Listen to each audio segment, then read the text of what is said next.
Hello guys, welcome to my channel. In this video we are going to see how to create a knurling operation in Creo Parametric. So knurling operation is one of the important operation which is doing in machining area where used to hold the components in a grip. So that's the same we are going to replicate in Creo Parametric. So let's get into the video and see how to create a knurling operation in Creo Parametric. So I'm going to click on this new command. A new part body has been created and the file name is prt0001.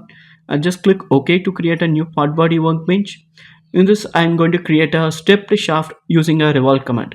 So I'm selecting a revolve, selecting the front plane, and I'm moving to sketch view.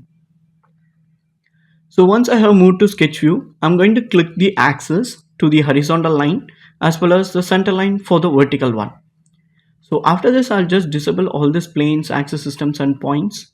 I'm going to create a half profile of the stepped cylindrical shaft.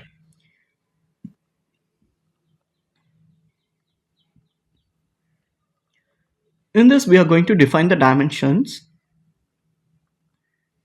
The major diameter of the cylinder is considered as 150 and the minor is considered as 100 and the least one is considered as 50.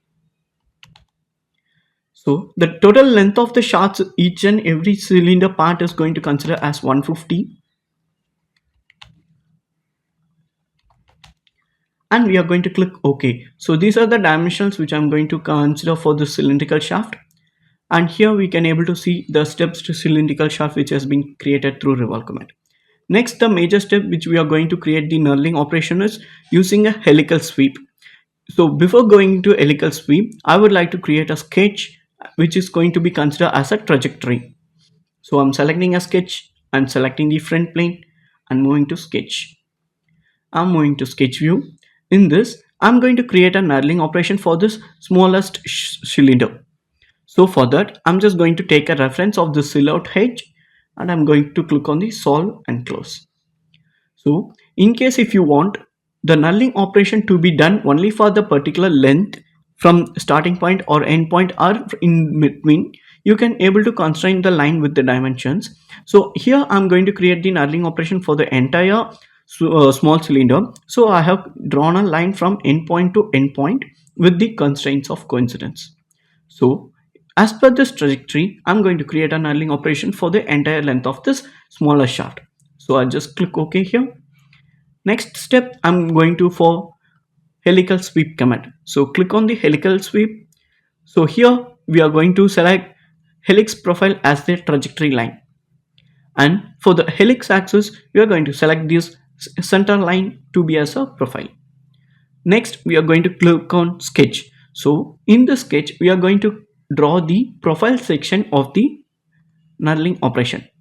Here I'm going to draw a triangle where the width will be considered as 2, length will be considered as 1 and the angle as considered as 45 degree. So it will be as a equilateral triangle. Now I just click OK here and I'm going to click on the remove material option. So the material would be removed. Here we can able to see since the pitch value is 15 and the total length of the shaft is 150, here we get 10 number of turns in this profile. But for knurling operation, we need to ensure the pitch value is always equals to the length of the shaft or length of the area where the knurling operation is required. So I'm going to click 150. In this, you can able to confirm that the profile cut is started from this point and it is also ended in the same line. So it is not having any less than one profile or more than one profile like that. It is completely started from 0 and ended in 1. So the starting point and the end point completes the one cycle of this helix cut. So in this way, I'm just going to click OK for this helix cut and I'm going to give pattern for this profile. To standard deviation, I click on this pattern and for pattern I'm going to select the type of pattern as axis type and I'm going to select this axis. As of now, by default it will have a 4 number of members and along angle between the members would be like 90 degree. That I'm going to change it to angular even, so it will be considered as a 360 on equal distance and the number of members I'm going to create as 25. So here we can able to see 25 members are going to be created in overall angle of 360-degree. So I'll just click OK here, and you can able to see helix profiles has been created for 25 members in 360-degree.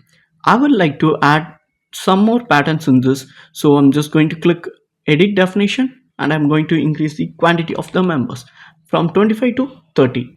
So just click OK once again. So here we can able to see 30 profiles has been created. So once this left hand section has been created, the next one is we need to create a right hand section. Since it is not a big operation, we are just going to select this pattern and click on the mirror command and mirroring it based on the top view, top plane. So it will take a bit time, but it will be gives a very good results where we can able to see a perfect knurling operations has been done on the shaft. Let's wait for a minute.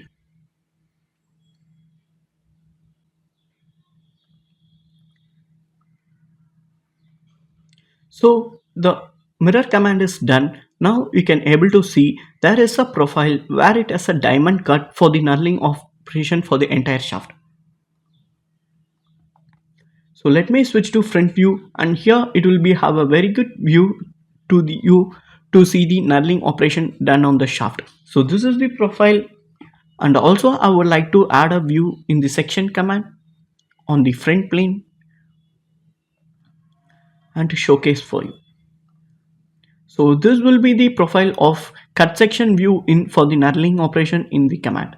So this is how we are going to create a knurling operation in Creo Parametric. I hope you guys it's been very good, clear and understand to make an operation of knurling in Creo Parametric. In case if you have any doubts, please post your questions in the comment box. And also if you like this video, please hit on the like button and also share with your friends. Please subscribe to my channel so you will get an update on every day on some engineering insights. So thank you so much for watching and be in touch. Thank you.